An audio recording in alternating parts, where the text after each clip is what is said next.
Cycle സവാരിക്കാരി Sherlock ഹോംസിൻ്റെ ഒരു സ്റ്റോറിയാണ് നമ്മളിവിടെ തുടങ്ങാൻ പോകുന്നത്. ഇത് കേസ് അന്വേഷണവുമായി ഷെർലക് ഹോംസ് എന്ന് പറയാൻ നേരത്തെ തന്നെ എല്ലാവർക്കും അറിയാമല്ലോ. ഇത് കേസ് അന്വേഷണവുമായി ബന്ധപ്പെട്ട സ്റ്റോറികളാണ്. അദ്ദേഹം ഒരു ഡിറ്റക്റ്റീവ് സ്റ്റോറീസാണ് അദ്ദേഹത്തിൻ്റെ സ്റ്റോറീസ് എല്ലാം. അപ്പം എല്ലാവരും നമുക്ക് തുടങ്ങാം. സൈക്കിൾ സവാരിക്കാരി 1895 ഏപ്രിൽ 23 അന്നാണ് മിസ് വയലറ്റ് സ്മിത്തിനെ ഞങ്ങൾ ആദ്യമായി പരിചയപ്പെട്ടത്. മിസ് സ്മിത്തിൻ്റെ സന്ദർശനം ആരംഭത്തിൽ ഹോംസിന് അല്പം പോലും രുചിച്ചിരുന്നില്ല എന്ന കാര്യം ഞാൻ ഇപ്പോഴും ഓർക്കുന്നു. അദ്ദേഹം അത്യന്തം സങ്കീർണമായ മറ്റൊരു കേസിൻ്റെ അന്വേഷണത്തിൽ മുഴുകിയിരുന്ന കാലമാണിത്. സുപ്രസിദ്ധ പുകയില രാജാവായ ജോൺ വിൻസെൻ്റ് ഹാർഡുമായി ബന്ധപ്പെട്ട കുപ്രസിദ്ധമായ കേസായിരുന്നു അത്. ഏതൊരു കാര്യവും തികഞ്ഞ കൃത്യതയോടും ഏകാഗ്രതയോടും ചെയ്തു തീർക്കുന്നതിൽ അങ്ങേയറ്റം നിർബന്ധമുള്ള ആളാണ് ഹോംസ്. അതുകൊണ്ട് തന്നെ താൻ ഏറ്റെടുത്ത കാര്യത്തിൽ നിന്ന് ശ്രദ്ധ പിടിച്ചു വലിക്കുന്ന മറ്റു കാര്യങ്ങളോടൊക്കെ അദ്ദേഹത്തിന് വെറുപ്പായിരുന്നു. എങ്കിലും ഔന്നത്യം അദ്ദേഹത്തിൻ്റെ പ്രകൃതത്തിൻ്റെ ഭാഗമേ ആയിരുന്നില്ല. തന്മൂലം ആ സന്ധ്യാസമയത്ത് ഉപദേശവും സഹായവും തേടിയെത്തിയ നീണ്ടു സുന്ദരിയായ യുവതിയുടെ കഥ കേൾക്കാതിരിക്കാൻ അദ്ദേഹത്തിന് കഴിയുമായിരുന്നില്ല. മാത്രമല്ല, തൻ്റെ കഥ ഹോംസിൻ്റെ മുമ്പിൽ അവതരിപ്പിച്ചാലല്ലാതെ സ്ഥലം വിടുകയില്ല എന്ന പിടിവാശിയോടെ വന്നെത്തിയിരുന്ന അവരെ ബലപ്രയോഗം കൊണ്ടല്ലാതെ മറ്റൊന്നും കൊണ്ടും പറഞ്ഞയക്കുക അസാധ്യമാണെന്നും വ്യക്തമായിരുന്നു. ഏതായാലും ഏറെക്കുറെ നിസ്സംഗഭാവത്തോടും അല്പം പരിശീലിതമായ മന്ദഹാസത്തോടും കൂടി അദ്ദേഹം അവരോട് ഇരിക്കാൻ അഭ്യർത്ഥിച്ചു. തുടർന്ന് അവരെ അലട്ടിക്കൊണ്ടിരിക്കുന്ന പ്രശ്നമെന്താണെന്ന് അന്വേഷിച്ചു. ഏതായാലും ആരോഗ്യ സംബന്ധമായ പ്രശ്നങ്ങളൊന്നുമാവില്ല നിങ്ങളെ അലട്ടുന്നത്, യുവതിയെ അടിമുടി സൂക്ഷ്മ നിരീക്ഷണത്തിന് വിധേയമാക്കിക്കൊണ്ട് ഹോംസ് പറഞ്ഞു. നിങ്ങളെപ്പോലുള്ള ഒരു സ്ഥിരം സൈക്കിൾ സവാരിക്കാരിക്ക് വേണ്ടത്ര ആരോഗ്യമുണ്ടായിരിക്കും എന്നത് തീർച്ചയാണല്ലോ. യുവതി ആശ്ചര്യത്തോടെ സ്വന്തം കാൽപാദത്തിലേക്ക് കണ്ണോടിച്ചു. സൈക്കിൾ പെഡലുമായി ചേർന്ന് ഉരുമ്മി മടമ്പിൻ്റെ ഒരു ഭാഗം അല്പം തേഞ്ഞിരിക്കുന്ന കാര്യം അപ്പോഴാണ് അവരുടെ ശ്രദ്ധയിൽപ്പെട്ടത്. ശരിയാണ് ഹോംസ്, ഞാൻ ധാരാളമായി സൈക്കിൾ സവാരി ചെയ്യാറുണ്ട്. സത്യത്തിൽ എൻ്റെ ഈ സന്ദർശനത്തിന് അതുമായി അല്പം ബന്ധവുമുണ്ട്. എൻ്റെ സ്നേഹിതൻ യുവതിയുടെ കൈപ്പത്തി സസൂക്ഷ്മം നിരീക്ഷിക്കാൻ ആരംഭിച്ചു. ഒരു ശാസ്ത്രജ്ഞൻ്റെ നിർമ്മമതയോടെ കൂടിയായിരുന്നു ആ പരിശോധന. ക്ഷമിക്കണേ, ഞാൻ എൻ്റെ തൊഴിലുമായി ബന്ധപ്പെട്ട ചില കാര്യങ്ങൾ പറയുകയാണ്.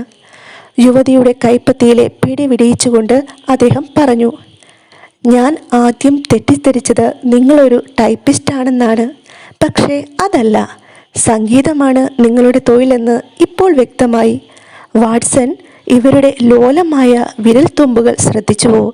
അത് ഈ രണ്ട് തൊഴിലിലേർപ്പെട്ടിരിക്കുന്നവരുടെയും പ്രത്യേകതയാണ്. പക്ഷേ ഈ മുഖത്ത് പ്രകടമായ ഒരു ആത്മീയ ഭാവമുണ്ട്. മേശപ്പുറത്തിരിക്കുന്ന വിളക്കിന് നേരെ പതുക്കെ തിരിഞ്ഞുകൊണ്ട് അദ്ദേഹം തുടർന്നു. ഈ ഭാവം ഒരു ടൈപ്പിസ്റ്റിൻ്റെ മുഖത്ത് കാണാനിടയില്ല. ഇവർ പാട്ടുകാരിയാണ്. അതെ മിസ്റ്റർ ഹോംസ്, ഞാനൊരു സംഗീതാധ്യാപികയാണ്. നിങ്ങൾ ജോലി ചെയ്യുന്നത് നാട്ടിൻ പുറത്താണ് എന്ന് തോന്നുന്നു. നിങ്ങളുടെ നിറത്തിൽ നിന്നാണ് ഞാനത് ഊഹിച്ചത്. അതെ, ഫാൺഹാമിനടുത്ത് സരയുടെ അതിർത്തിയിലാണ് ഞാൻ ജോലി ചെയ്യുന്നത്. ഓഹോ, അപ്പോൾ വളരെ മനോഹരമായ പ്രദേശത്താണല്ലോ നിങ്ങൾ ജീവിക്കുന്നത്. വാട്സൺ, താങ്കൾക്ക് ഈ സ്ഥലം ഓർമ്മയുണ്ടോ? അവിടെ വെച്ചാണ് വ്യാജരേഖ നിർമ്മാണ വിദഗ്ധനായ ആർച്ചിസ്റ്റാം ഫോഴ്സിനെ നമ്മൾ കുരുക്കിലാക്കിയത്. അതിരിക്കട്ടെ, മിസ് വയലറ്റ്, ഭവതിക്ക് എന്താണ് സംഭവിച്ചതെന്ന് പറയൂ. യുവതി പതുക്കെ തൻ്റെ കഥ പറയാൻ ആരംഭിച്ചു. അവരുടെ വിശദീകരണം തികച്ചും സ്ഫുടവും സ്പഷ്ടവുമായ ഭാഷയിലായിരുന്നു. ആ വിചിത്രമായ പ്രസ്താവന താഴെ കൊടുത്തിരിക്കുന്നു. എൻ്റെ പിതാവ് ജീവിച്ചിരിപ്പില്ല. ജെയിംസ് സ്മിത്ത് എന്നായിരുന്നു അദ്ദേഹത്തിൻ്റെ പേര്. പഴയ ഇമ്പീരിയൽ തിയേറ്ററിലെ ഗായക സംഘത്തിൽ അംഗമായിരുന്നു അച്ഛൻ. അദ്ദേഹത്തിൻ്റെ നിര്യാണത്തോടെ ഞാനും അമ്മയും ഒറ്റയ്ക്കായി. ഞങ്ങൾക്ക് ബന്ധുവെന്ന് പറയാൻ ആകെ ഉണ്ടായിരുന്നത് റാൾഫ് സ്മിത്ത് എന്നു പേരുള്ള ഒരമ്മാവൻ മാത്രമാണ്. അദ്ദേഹമാണെങ്കിൽ 25 വർഷങ്ങൾക്ക് മുമ്പ് തെക്കേ ആഫ്രിക്കയിലേക്ക് പോയതാണ്. അതിനുശേഷം യാതൊരു വിവരവും ഞങ്ങൾക്ക് ലഭിക്കുകയുണ്ടായിട്ടില്ല.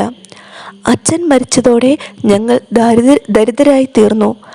അങ്ങനെയിരിക്കെയാണ് ടൈംസ് പത്രത്തിൽ ഞങ്ങളുടെ ചുറ്റുപാടുകൾ അന്വേഷിച്ചുകൊണ്ടുള്ള ഒരു പരസ്യം പ്രത്യക്ഷപ്പെട്ടിട്ടുണ്ടെന്ന് ആരോ എൻ്റെ ശ്രദ്ധയിൽപ്പെടുത്തിയത്.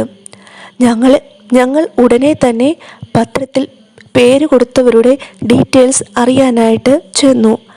അവർ കാറുദേഴ്സ് എന്നും മറ്റേയാളുടെ പേര് വുഡ്ലിൻ എന്നുമായിരുന്നു. ഇവരായിരുന്നു ഞങ്ങളെക്കുറിച്ച് അന്വേഷിച്ചുകൊണ്ട് പത്രത്തിൽ ഡീറ്റെയിൽസ് കൊടുത്തവർ. തെക്കേ ആഫ്രിക്കയിൽ നിന്ന് അവധിക്ക് വന്നവരാണ് ഇവർ എന്നാണ് വക്കീൽ പറഞ്ഞത്. ഞങ്ങളുടെ അമ്മാവൻ്റെ അടുത്ത സുഹൃത്തുക്കളാണ് തങ്ങളെന്നും അമ്മാവൻ്റെ അന്ത്യാഭിലാഷമനുസരിച്ചാണ് ഞങ്ങളെ തേടിപ്പിടിക്കാൻ ശ്രമിച്ചതെന്നും അവർ പറഞ്ഞു. അമ്മാവൻ ഏതാനും മാസങ്ങൾക്ക് മുമ്പ് നിര്യാതനായി എന്നും അവസാന കാലത്ത് അദ്ദേഹം തീർത്തും നിർധനനായിരുന്നു എന്നും അവർ പറയുകയുണ്ടായി. ജീവിച്ചിരുന്ന കാലത്ത് ഞങ്ങളെ ഓർമ്മിക്കാൻ പോലും മെനക്കെടാതിരുന്ന റാൾഫ് അമ്മാവൻ മരണസമയത്ത് ഇത്തരമൊരാഗ്രഹം പ്രകടിപ്പിച്ചതിനെക്കുറിച്ച് ഞങ്ങൾ ആശ്ചര്യം പ്രകടിപ്പിച്ചപ്പോൾ മരിക്കുന്നതിന് ഏതാനും നാളുകൾക്ക് മുമ്പ് മാത്രമാണ് അമ്മാവൻ ഞങ്ങളുടെ അച്ഛൻ മരിച്ചുപോയി എന്ന് അറിഞ്ഞതെന്നും അതേ തുടർന്നാണ് അദ്ദേഹം ഞങ്ങളുടെ ഭാവിയെക്കുറിച്ച് ഓർത്ത് ആകുലപ്പെടാൻ തുടങ്ങിയതെന്നും കാറുദേഴ്സ് വിശദീകരിച്ചു. ക്ഷമിക്കണേ, ഹോംസ് ഇടയ്ക്ക് കയറി ചോദിച്ചു. ഈ സംഭാഷണം നടന്നത് എന്നാണ്? ഒരു 4 മാസം മുമ്പ്, കഴിഞ്ഞ ഡിസംബറിൽ.